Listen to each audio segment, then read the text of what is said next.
Senator from Madam Tennessee. President, we meet here today to express our outrage, even though words cannot express the sorrow and anger that fills our hearts.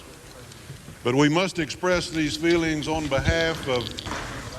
The senator would suspend. The Senate is still in order.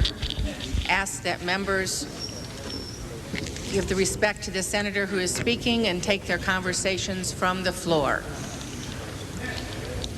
Thank you, Madam President.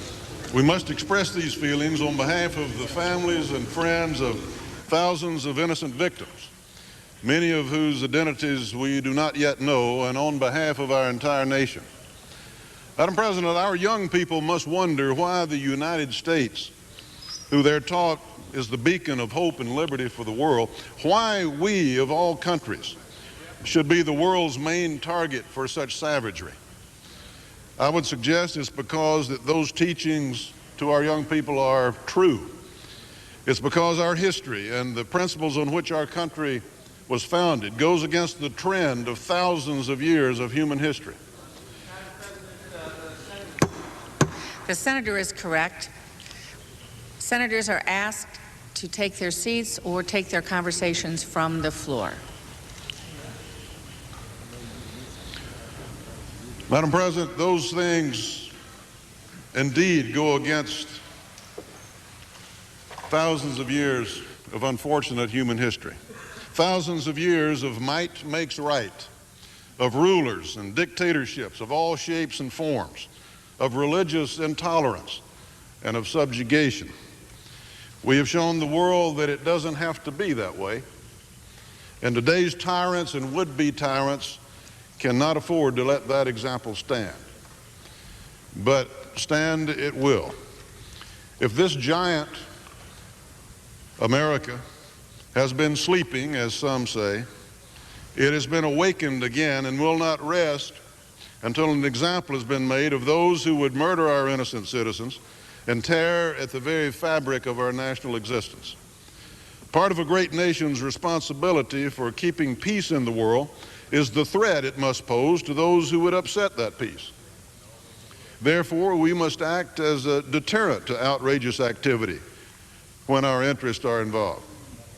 And America's response in this matter should set a lasting example to what happens to those who unleash bloody attacks, especially upon our own soil.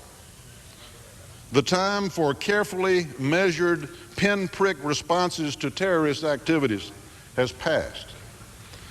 But we in this body and in the House do not have the luxury of simply expressing our outrage and demanding retribution. We, along with the President, set policy, and we must quickly reconcile ourselves to some things that we must do. Since our victory in the Cold War, we have become complacent in the notion that the most significant danger to our nation has passed. We see it in our military budget. We hear it in our rhetoric. We see it in our debates over which threat to our country is most probable, even though yesterday's events should remind us once again how faulty such predictions can be. We attempt to decide with precision what the chances of a missile attack by a rogue nation or by terrorists versus a suitcase bomb versus a biological attack versus a cyber attack. Surely we must now realize that the world's #1 target, the United States of America, must protect its citizens from all of these possibilities. While protection can never be complete, who's going to decide which window of vulnerability we're going to allow to remain open? The old Soviet threat has been replaced by new ones that are in many ways more dangerous and more insidious. We have been warned about this repeatedly by the Hart-Rudman Commission, the Gilmore Commission, by the Bremer Commission, and by experts in numerous committee hearings. Surely now we will listen. Surely now we will resist the temptation to continue to squeeze out more, quote, peace dividends, end quote, from the Cold War, which place our defense requirements in a secondary position to our domestic wish list. And surely we will reanalyze the wisdom of America contributing to the proliferation of militarily useful technology simply because we want the sales. It's my belief that this is what we did as late as last week with the passage of the Export Administration Act.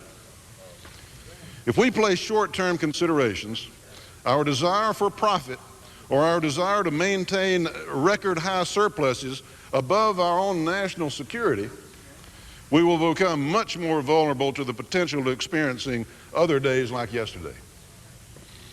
Historians tell us of another democracy that after major military success cut its military budget, turned inward, failed to react to provocation in hopes of maintaining peace, a nation whose leaders followed the popular demand for more butter and fewer guns, and who felt that if worse came to worse, technology would bail them out, and that treaties with dictators would substitute for defenses.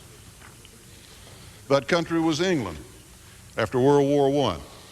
And those policies contributed to causing the biggest war in the history of the world. And we must not make a similar mistake. We cannot alter the past, but we can affect the future. I sincerely urge that we keep these things in mind as we consider our appropriations bills, and especially as we consider what monies are necessary to keep this country safe. It is not only the right and necessary thing to do, it is the only real tribute we can pay to our citizens who have so recently paid such a dear price simply for being Americans.